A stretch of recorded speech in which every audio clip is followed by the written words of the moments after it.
Okay, this is the third and final video. We're almost done the question. We're just going to simplify.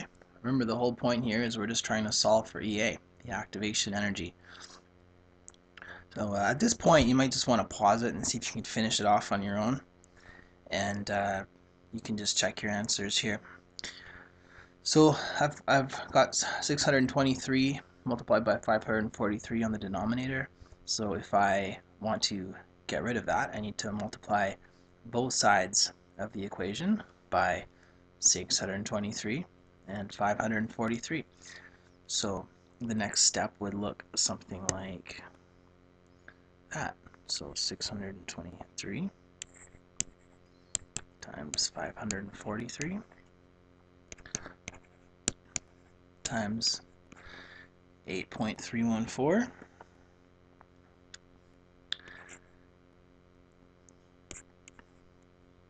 multiplied by the natural log of 4.5 times 10 to the power of 10. Now you could simplify this at any time. I'm just doing it in little steps, one at a time, just to make it really clear to you. My bet is that at this point you'd be able to solve it with your calculator. Running out of space here. And that's now equal to, so that we've multiplied both sides by 623 and 543, so we can cross that off. So up here now we've got 623 EA minus 543 EA, so we can simplify that.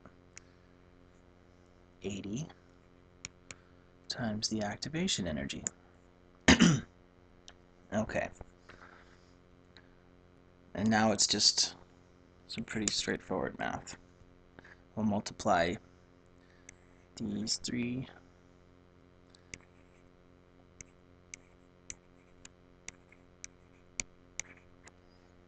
and now we can get rid of the natural log.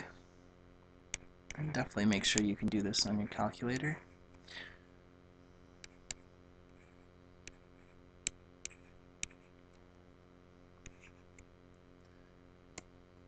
And we want to divide this whole side by 80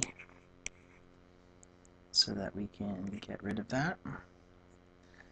And what we get here is, also this is equal to activation energy. So the activation energy therefore is 124,806. And activation energy is measured in joules per mole. And usually when you get a big number like that, you're going to simplify it a little bit. So we could change that into kilojoules. And we'll write it the way that IB likes to write it. Instead of writing per mole, we'll write it that way.